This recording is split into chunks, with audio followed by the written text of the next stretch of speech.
Coucou les parents, coucou les enfants, j'espère que vous allez bien. Alors c'est officiel, c'est les vacances. Vous êtes contentes les filles que ce soit les vacances? Oui. Vous préférez l'école ou les vacances? Les vacances. Bon, ça m'aurait étonné. J'espère les enfants que vous aussi vous êtes contents d'être en vacances, mais ça je n'en doute pas. Donc pendant les vacances, on va se retrouver avec des vidéos différentes. Je sais les enfants que vous aviez l'habitude de nous retrouver avec les rituels, les devinettes et des ateliers. Mais là, avec les vacances, je voulais vous présenter des jeux que l'on apprécie et avec lesquels j'aime jouer avec mes enfants. Et on se retrouvera bientôt pour des vidéos sur des thèmes tels que la mer, les animaux, la nature. N'hésitez pas à m'envoyer des commentaires ou des messages sur ma page Facebook pour me dire ce que vous avez envie que l'on fasse ensemble. N'hésitez pas les enfants à me dire sur quel thème vous avez envie que l'on travaille et que l'on découvre ensemble. Et aujourd'hui, j'aimerais vous présenter un jeu que je trouve très sympa, le jeu du petit singe malin. J'ai réussi à vous avoir 50% sur le prix initial du jeu pendant seulement 48 heures. Donc vraiment, n'hésitez pas à en profiter car c'est vraiment un jeu très sympa et très ludique pour l'apprentissage des mathématiques. Donc, si je fonctionne comme une petite balance, comme une balançoire. On a ici des chiffres. Et des petits singes. Et des petits singes. Et des petits singes. Et on a des cartes avec 3 niveaux de difficulté. C'est vraiment ça qui est sympa dans ce jeu. C'est qu'on peut vraiment y jouer à partir de 3 ans. Donc, on a 3 niveaux de cartes. On a un premier niveau avec des cartes vertes qui vont permettre d'identifier les nombres. Savoir que 3 représente 3 petits singes. Donc ici, on apprend à dénombrer. Car votre enfant peut savoir compter jusqu'à 30 par exemple, mais ne pas connaître la quantité d'un chiffre. Ici, votre enfant apprend que 3 représente 3 petits singes. Donc il apprend à dénombrer et à reconnaître une quantité. Donc par exemple, vous pouvez donner cette petite carte à votre enfant et si vous voyez qu'il a du mal à trouver la bonne quantité, donc vous pourrez lui donner la petite carte verte pour qu'il comprenne que 3 est égal à 3 petits singes. Donc c'est vraiment très intéressant et du fait que ce soit des petits singes, les enfants aiment beaucoup jouer et manipuler les petits singes, donc le jeu devient vraiment ludique pour les enfants. Alors bien sûr, pour les plus grands, on a des quantités plus importantes. Par exemple, le 10 que l'on peut associer avec le 3. On va les initier au calcul tout en leur montrant la représentation des quantités.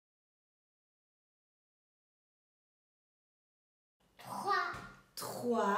Donc, est-ce que tu peux dans le petit bac me trouver le chiffre 3?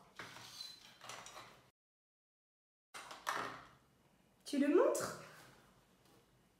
Super! Tu peux le poser ici? Génial! Et maintenant, il va falloir que tu prennes 3 petits singes. 1, 2, 3. Regardez! Alors, il ne faut pas que la balance pèse plus d'un côté ou de l'autre. Sinon, c'est que l'on n'a pas trouvé le bon nombre. Ici, j'ai quel chiffre? 5. C'est le chiffre 5. Alors, vas-y, tu peux le poser ici. Et il va falloir que tu mettes 5 petits singes ici.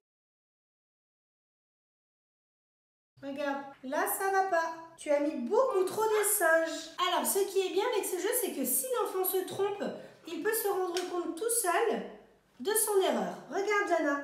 Là, la balance a penché beaucoup trop. Donc, on a mis trop de singes. C'est bon, maman. C'est bon, effectivement. Donc, par exemple, ici, vous avez 3 plus 1. Donc, 3 plus 1 est égal 4. à 4. Donc, on va placer le 3 plus le 1 est égal à 1, 2, 3, 4. Regardez la balance. Est-ce que c'est bon? Oui. Donc, pour pour l'initiation au calcul, c'est pareil. Vous avez soit ces petites cartes avec le calcul, mais vous pouvez aussi très bien lui montrer de cette façon. 3 plus 1. Si vous voyez que votre enfant a du mal avec cette carte-là, vous lui montrez avec les quantités. Donc 3 petits singes plus 1 petit singe est égal à 4. Donc on peut vraiment à l'infini et moduler la façon de jouer avec les cartes. Vous pouvez aussi avec ce jeu jouer tous en famille. Donc par exemple, vous pouvez distribuer des cartes à votre enfant. En plus, ce qui est sympa, c'est que vous pouvez vraiment travailler avec des enfants de différents niveaux. Donc par exemple, là avec ma fille de 3 ans et avec ma fille de 5 ans, je donne des cartes adaptées à leur niveau. Et le premier qui a gagné 5 cartes par exemple, qui a réussi correctement son calcul, gagne la carte. Le premier qui est arrivé à 5 cartes a gagné. Donc c'est vraiment un jeu qui est très sympa pour jouer en famille et aussi qui est très intéressant pour apprendre les mathématiques aux enfants dès la maternelle. Et alors vraiment pour moi, le petit plus de ce jeu, ce sont vraiment les petits singes que l'on peut manipuler et avec lesquels on peut apprendre. Ça plaît beaucoup aux enfants. Les petits singes, c'est trop bien.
pendant 48 heures sur le jeu du petit singe. J'espère que cette petite présentation de jeu vous a plu, les parents et les enfants, et j'espère que vous allez passer des longues heures à la maison à pouvoir apprendre tout en vous amusant. Les enfants, on vous fait des gros bisous, et les parents, n'oubliez pas de vous abonner à notre chaîne DS Family pour recevoir toutes nos vidéos, et on se retrouve très vite pour une nouvelle vidéo où on va partir en voyage en Corse. Je sens que ça va vous plaire les enfants. À très bientôt, on vous embrasse très fort.